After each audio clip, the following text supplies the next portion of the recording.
I was raised believing family was permanent. Not perfect, just permanent. You could disappear, screw up, say things you couldn't take back, but blood was the thing that anchored you when everything else slipped. That belief came from watching my parents survive on grit and obligation. From seeing forgiveness treated like a duty, not a choice. By my early 50s, I had built a quiet life around that idea. I lived in Denver, West Side, in a house I'd paid off one foundation repair at a time. I ran a small contracting business, the kind that handled problems nobody else wanted. Structural stuff. Muddy, thankless work. Long days under houses, breathing dust, fixing mistakes made by men who'd already cashed their checks. I liked it. The work didn't lie to you. My brother Mark always did. Mark had a gift for sounding convinced. He could sell hope like it was already proven. Every few years he chased a new plan, and every few years the plan collapsed beneath him. There was always an explanation. A reason it wasn't his fault. A reason this time was different. When he knocked on my door that evening in October, I didn't hesitate. He looked thinner. Tired in a way sleep doesn't fix. I let him in because that's what brothers do. We sat at my kitchen table, same table my marriage had ended at, and he talked. Not all at once. Just enough truth mixed with enough ambiguity to keep me listening.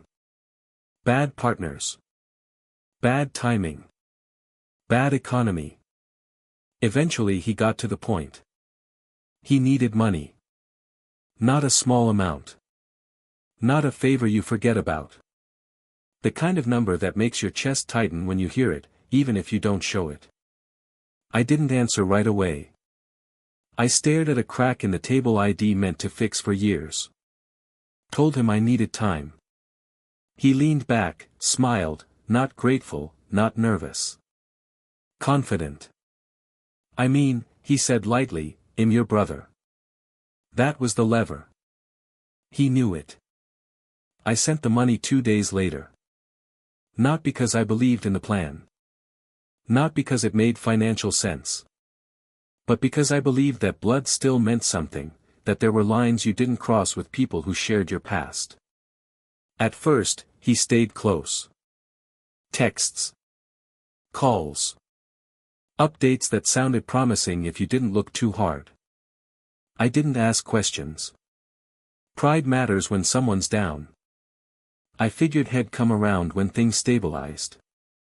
Then the space started growing. Calls turned into missed calls. Texts shortened. Replies came late, if at all. I told myself not to read into it. Shame does strange things to people. Silence doesn't always mean malice. Still, I felt it, that quiet pressure in the chest that comes when something's off and your mind refuses to admit it. I drove past his apartment once, out of habit more than suspicion. His car wasn't there. That didn't mean anything. It shouldn't have. Weeks went by. I called.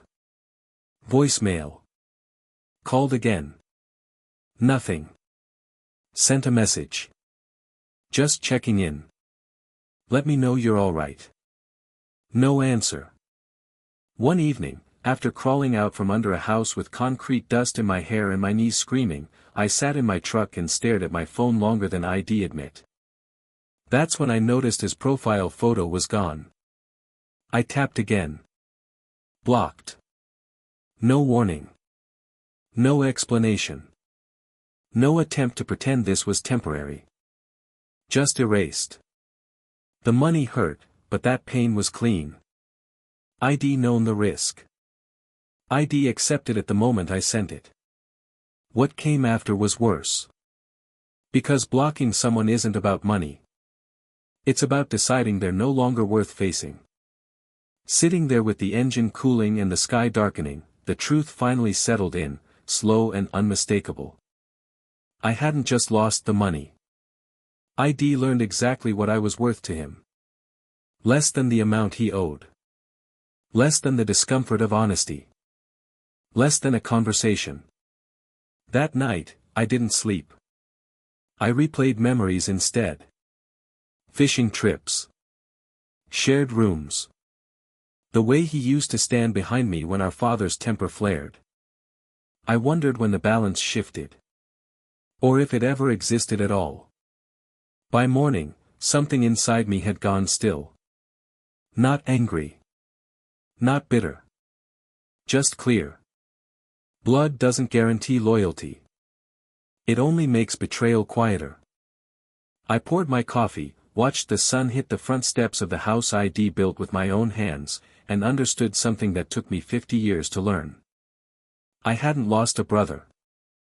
I'd finally seen him.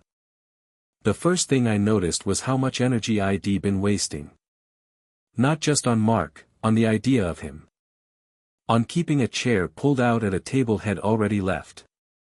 Once I accepted that the silence was deliberate, not accidental, something loosened in me. Pain didn't vanish, but it simplified. There was no mystery left to solve.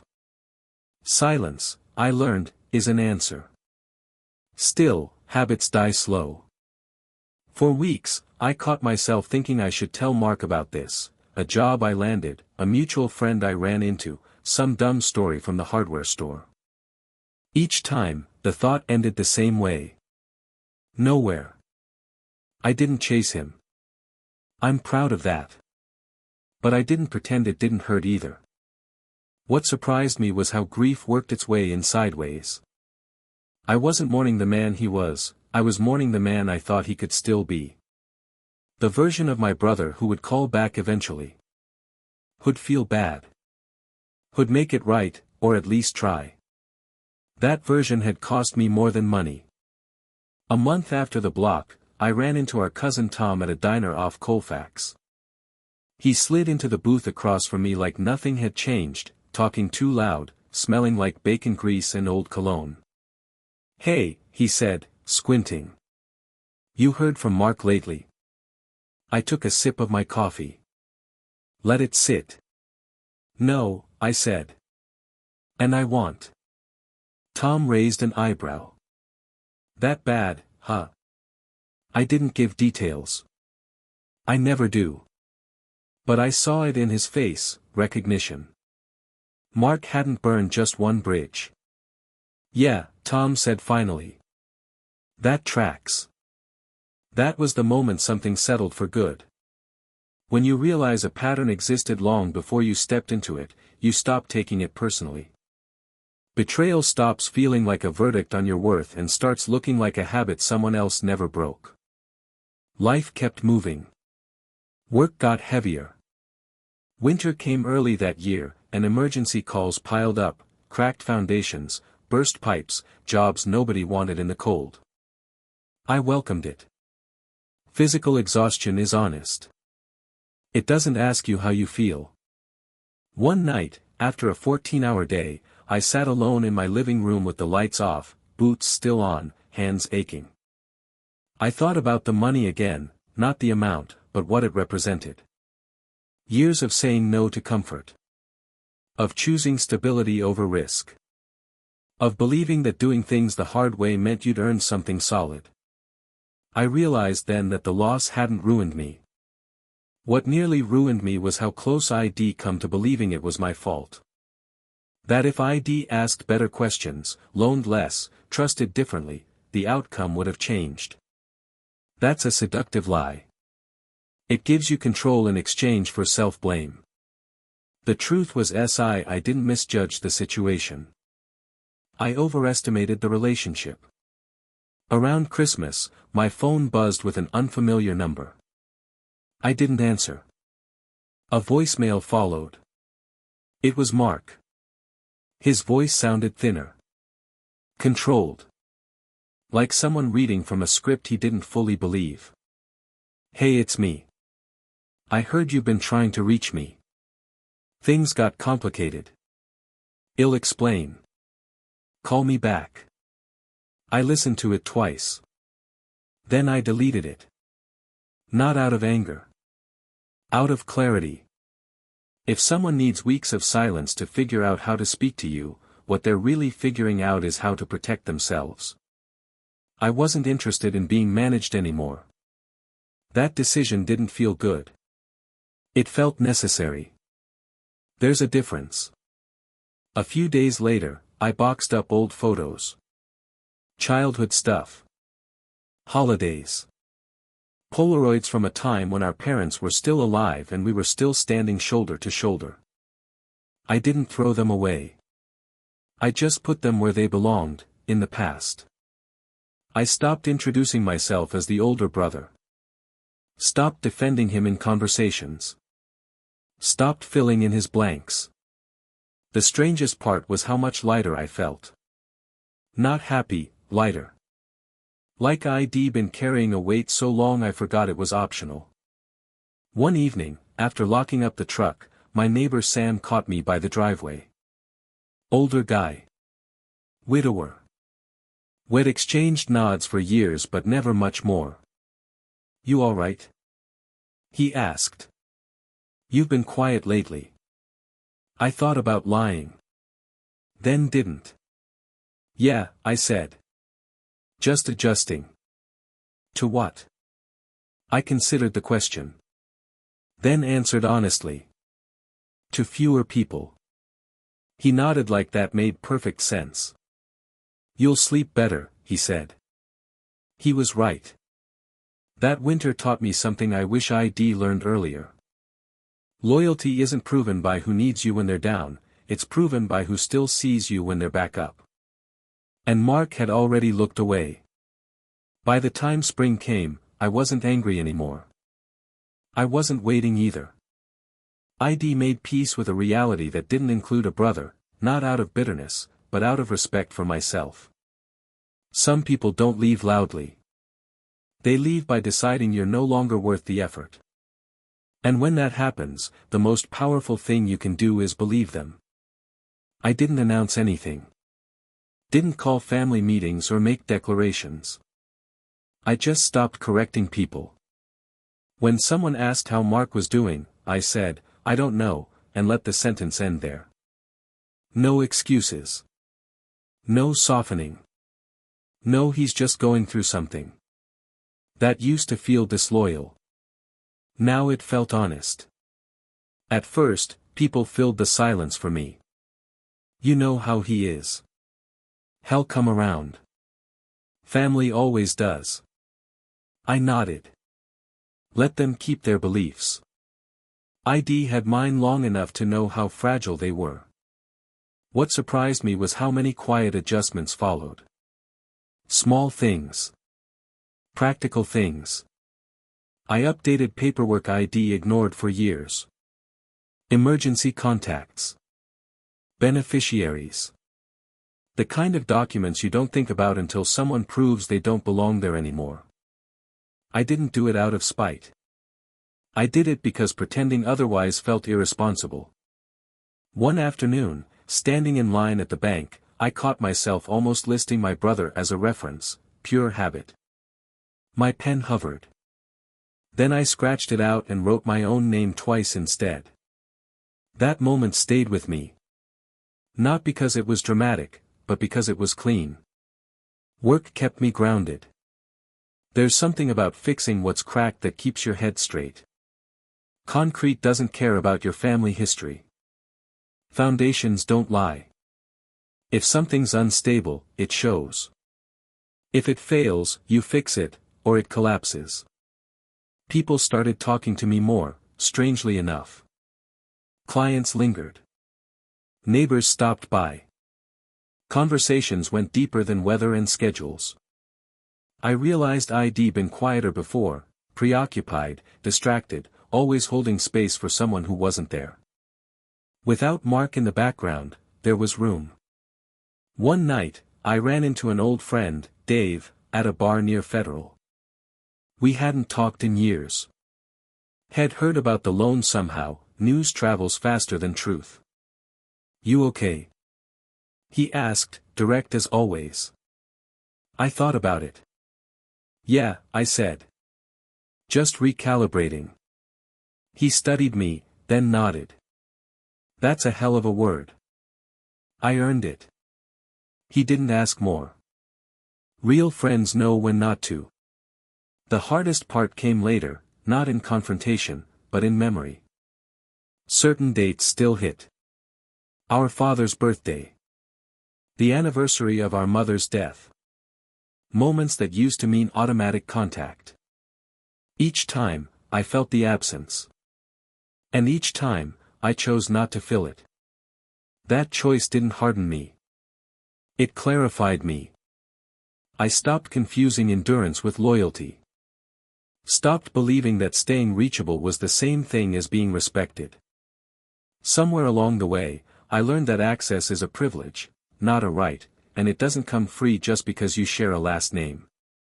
Late one evening, sitting on the back steps with a beer sweating in my hand, I finally said it out loud, just to myself. I don't have a brother. Not angrily. Not sadly. Just factually. The words didn't echo. They settled. And in that settling, something else emerged, a sense of ownership over my life that I hadn't felt before. No loose ends tugging at me. No waiting for a version of someone who'd already shown me who they were. I didn't become colder. I became more precise. I started choosing where my energy went. Who earned my time? Who stayed inside the circle? Fewer people, better quality. Less noise, more weight. That's when I understood something most people learn too late. Letting go isn't an act of loss. It's an act of alignment.